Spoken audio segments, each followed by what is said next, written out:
Hello दोस्तों, नमस्कार। आप सभी का स्वागत है आपके चैनल शॉर्ट एंड गुरुजी पे। आज का डिक्टेशन आनंद की मासिक पत्रिका से है। 17-18 नंबर का ये डिक्टेशन है। डिक्टेशन की गति 100 शब्द प्रति मिनट की रहेगी, क्योंकि आप लोग बहुत दिन से कह रहे थे कि 80 पे ही डिक्टेशन आप दे रहे हैं, थोड़ा एक दो डिक्टेशन 100 की स्पीड में भी आप दीजिए। तो इसीलिए आज का डिक्टेशन जो है वो 100 शब्द प्रति मिनट की स्पीड से है। आप लोग बढ़िया से लिखिए और डिक्टेशन लिखने के बाद रीडिंग करने के लिए हमारे टेलीग्राम के ग्रुप में आप आ जाइएगा। जैसे ही डिक्टेशन यहाँ पे खत्म होगा, वहाँ पे इसकी रीडिंग भी कराई जाएगी। और अभी भी जो भी स्टेनो एस्पिरेंट हमारे चैनल को सब्सक्राइब नहीं किए हुए हैं, तो प्लीज़ आप कर लीजिए सब्सक्राइब, क्योंकि यहाँ पे आपको रोज रात में 8 बजे एक नए टाइप का डिक्टेशन जरूर मिलता है, जिससे आपकी प्रैक्टिस निरंतर होती रहती है। चलिए फिर सीधा स्टार्ट करते हैं आज के डिक्टेशन को। आप सभी लोग रेडी हो जाइए, डिक्टेशन 5 सेकंड के बाद स्टार्ट हो जाएगी। Ready, start. महोदय, इस देश के लोगों ने अपनी नियति हमारे हाथों में सौंपी है। उनके प्रति हमारा दायित्व है कि हाल की घटनाओं के बारे में हम गहराई और ईमानदारी से विचार करें। देहातों में सामाजिक असंतोष क्यों बढ़ रहा है, जब तब वह हिंसा के रूप में प्रकट हो रहा है? इन प्रश्नों का उत्तर स्पष्ट है, लेकिन उसे दोहराने की आवश्यकता है।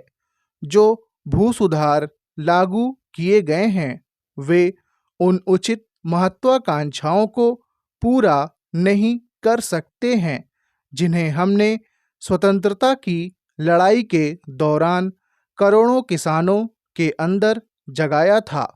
हमें गांवों के गरीब आदमी के लिए संतोषप्रद काश्तकारी प्रणाली को लाने में अभी भी सफलता नहीं मिली है। हमें अभी भी ऋण और खेती के लिए आवश्यक चीज़ों के वितरण का ऐसा तरीका निकालना है जो छोटे किसानों, काश्तकारों और भूमिहीन श्रमिकों को कृषि की नई व्यवस्था में भागीदार बनाए। ये किसी किताबी समाजवाद या शास्त्रीय समतावाद के विषय नहीं हैं। ये राष्ट्र के राजनैतिक और आर्थिक जीवन के अनिवार्य दबाव हैं, जिनकी कोई भी सरकार, चाहे उसका कैसा ही स्वरूप क्यों ना हो, उपेक्षा नहीं कर सकती। अगर हमारी राजनैतिक प्रणाली को सफल होना है, तो उसे भूमि सुधारों की कसौटी पर खरा उतरना होगा। पूर्व में हमने यह निश्चय व्यक्त किया था कि शीघ्र हम सभी रियायती खाद्य आयात बंद कर देंगे। मुझे विश्वास है कि आप सब उस वचन का पालन होते हुए देखना चाहेंगे। हम यह तभी कर सकते हैं जब खेती की पैदावार बढ़ाने के लिए हमें लगातार आपका सहयोग मिलता रहे तथा इसके लिए हमारा प्रयास जारी रहे। इसलिए भूमि सुधारों की गति को तेज बनाना होगा और काश्तकारी संबंधी स्थितियां अनुकूल बनानी होंगी, जिससे अधिकाधिक किसान खेती के नए तरीके अपनाने के लिए जरूरी साज सामान में निवेश कर सकें। अगर ऐसा नहीं किया गया, तो इसका वास्तविक खतरा है कि हाल ही उछाल के बाद कृषि की उपज एक बिंदु पर स्थिर हो जाएगी, जिससे निसंदेह पहले से ऊंची होगी, परंतु हमारी बढ़ती हुई आवश्यकताओं को पूरा नहीं कर सकेगी। मैंने उन कारणों पर प्रकाश डाला है जिनसे पता चलता है कि भूमि सुधार क्यों राष्ट्रीय महत्व और तात्कालिकता का विषय है। इस संबंध में कौन से विशेष कदम उठाए जाने हैं? महोदय, यह कहने की मुझे शायद ही आवश्यकता हो। मैंने उनका उल्लेख मुख्यमंत्रियों को लिखे गए अपने पत्रों में किया है और पिछले वर्ष हुए उनके सम्मेलन में दोहराया है। खाद्य मंत्री भी आपको समय समय पर लिखते रहे हैं।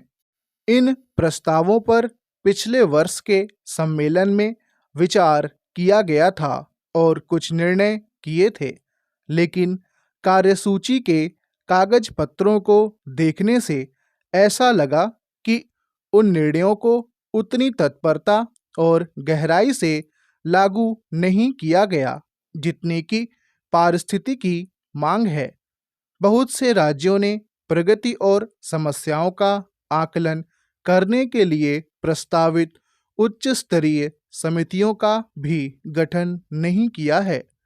जोत की सीमा के वर्तमान कानूनों के कड़ाई से पालन के लिए उपायों को लागू करने में और उपयुक्त लोगों में अतिरिक्त भूमि वितरण के मामले में स्थिति कुछ ही बेहतर है। हालांकि ये दोनों ही तात्कालिक महत्व के काम थे। दीवानी अदालतों के क्षेत्राधिकार के निषेधात्मक कानून अभी भी अधिकांश राज्यों में बनने हैं। देश के कई भागों में जमींदार अब भी भूमियों का पुनर्ग्रहण करने के अधिकार का निर्बाध प्रयोग करते जा रहे हैं। अधिकांश राज्य अभी भी जोत की वर्तमान सीमा में संशोधन करने के सर्वाधिक महत्वपूर्ण प्रश्न पर कोई निर्णय नहीं ले सके हैं। हालांकि वह कार्यसूची का एक प्रमुख विषय था।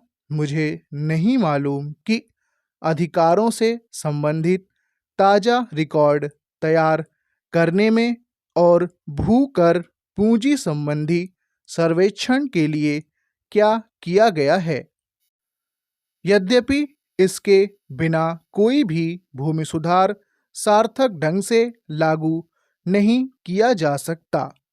मैं इन मामलों का उल्लेख किसी का दोष खोजने की दृष्टि से नहीं, बल्कि इसलिए कर रही हूं कि उनसे पूरे देश के लिए क्या परिणाम निकल सकते हैं। यह प्रश्न पैदा होता है, क्या हम यह सब काम शिथिल गति से चलने दें? क्या इससे जनता की मांगों की पूर्ति होती है? क्या इससे सामाजिक असंतोष थमा रहेगा? मैं चाहती थी कि मैं इन सब का जवाब हाँ में दूं, पर राजनीतिज्ञता की मांग यह है कि हम न केवल आसन्न खतरों को समझें, बल्कि उन्हें समय रहते उठा लें। सुधार के कतिपय सुनिश्चित उद्देश्यों के प्रति हमारी वचनबद्धता के साथ साथ उन्हें पूरा करने के लिए समयबद्ध कार्यक्रम भी होना चाहिए, ताकि उद्देश्य पूरे किए जा सकें। स्टॉप।